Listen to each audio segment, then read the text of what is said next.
You know how sometimes just one comment online can, like, completely blow up? Oh, definitely. It happens all the time. Well, that's pretty much what went down recently when Phylicia Rashad shared her thoughts on how women dress. Ah, yeah, I saw that. It really stirred things up, didn't it? It did. Sparked this huge firestorm, lots of strong opinions flying around, including that label you hear a lot now, pick me. Right, the pick me accusation. And what's interesting, I think, is how these arguments really get into some fundamental ideas, about how women present themselves, why they make those choices. Exactly. There are some serious divides in perspective there. Clearly. So to really get into it, we looked at this YouTube video. It's called Corey Holcomb Bomb-S on Career Loser Women, calling Mrs. Huxtable a pick-me-bee. Quite the title. Wow, yeah. Sounds intense. It is. It's got comedian Corey Holcomb giving this really strong defense of Phylicia Rashad. And it also pulls in some other viewpoints that kind of add more layers. Okay, so the plan for this deep dive is what? To sort of unpack all these different takes? Yeah, exactly. Unpack the viewpoints, figure out where the friction is, and see what we can maybe learn about how expectations around women, their choices are, changing or maybe even clashing. Sounds good. Where should we start with Rashad's original comment? Let's do that.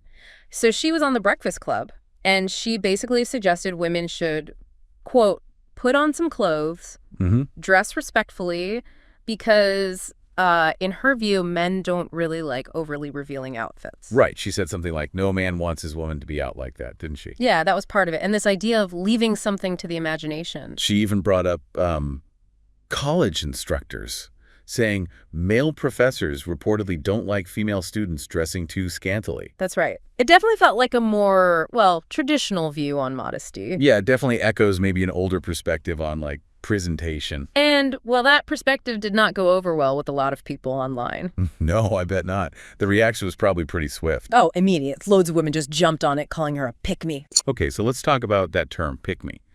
The source we looked at, the YouTube video, how did it define it? It defined it as a woman who develops her character and way of being around a desire to be chosen by a man.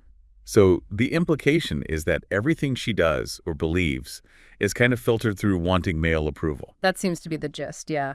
And the main criticism of Rashad was that her advice was all about pleasing men. Right. Ignoring women who maybe aren't dating men or just, don't care what men think about their clothes. Exactly. It really bumps up against the whole idea of, women's autonomy over their own choices, their own bodies. Which is a huge part of the conversation now, isn't it? This idea that women dress for themselves for comfort, style, self-expression. Totally. Not necessarily based on what they think men might prefer. Yeah. And people also pointed out Rashad's age, right? That she's 76 from a different time.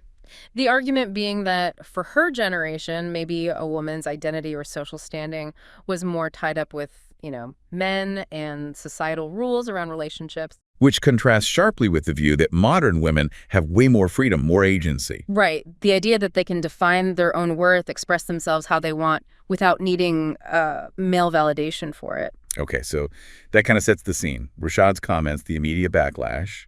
Then Corey Holcomb steps in. Yes. And his defense of Rashad was, let's just say he didn't mince words. He sounds like he came in pretty hot. Oh, yeah.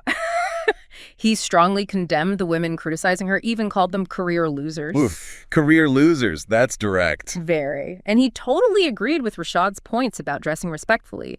He argued men do prefer women who leave something to the imagination. And he said husbands wouldn't want their wives dressing revealingly, that kind of thing. Exactly that. But then he made this generalization, which was interesting. He suggested the backlash came from, he called them less brought the boosomers. Less brought the boobers. What does that even mean? I think he was implying that people maybe with less going on in their lives, perhaps less successful or financially stable, he linked it to being less broke, are the ones who don't care about respectability. So he's bringing in a class or socioeconomic angle, Yeah. linking money and values about how you dress. Seems like it. He also insisted Rashad wasn't being hateful, just offering advice, but got hate back. Okay. And then he accused some women of calling respectable women pick-me's just because they, the critics, don't know how to be, quote, classy. Ah, the classy argument. That's Yeah. always a loaded term, isn't it? Who gets to define what's classy? Exactly. It seems like for Holcomb, it's tied to modesty and a more traditional idea of femininity. Okay. And wasn't there another perspective in the source material? Something about polite savages? Yeah, though it wasn't totally clear who polite savages are exactly in this context, but their viewpoints seem to really line up with Holcomb's, maybe even more bluntly. How so? What was their angle? Well, they drew this really stark comparison between modern women and their grandmothers, Oh, like a decline narrative? pretty much, suggesting a fall-off in traditional femininity, respect for the home, respect for men, even work ethic. It felt very nostalgic for a past era. Idealizing the past, yeah.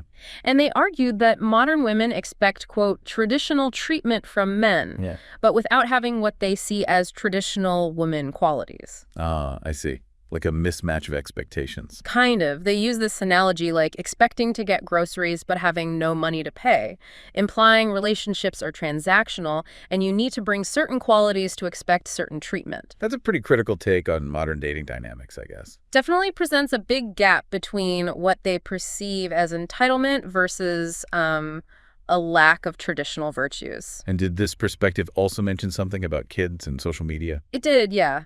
It brought up the Le Chaleris incident. The criticism was that some women use their kids almost like props, like accessories online to get attention. Right, the Le Chaleris thing. That was the photo shoot, wasn't it? Partially nude with her young son. That's the one. It went viral. Huge reaction. And Corey Holcomb reacted strongly to that too, right? Oh, extremely negatively. Used some really nasty terms, made offensive comments about her son's future.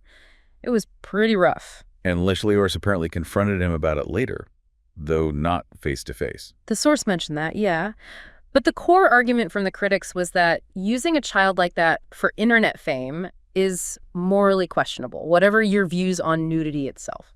Tying it back to that idea of a loss of class and grace, perhaps. Exactly. It all feeds into that larger critique. So if we step back and look at all these threads, there are some really clear tensions here. Definitely. Generational differences are huge, obviously. Views on femininity, modesty, the role of men, it's all shifting. Yeah, and the whole definition of what female empowerment or autonomy even means is like constantly being debated. For sure. And social media just pours gasoline on the fire, right? It amplifies everything and can make things really polarized. Absolutely. And those labels, pick me, career loser, they get used like weapons. Totally. To shut down the conversation rather than understand where someone's coming from, it makes you wonder how useful that actually is. And underneath it all is that basic question.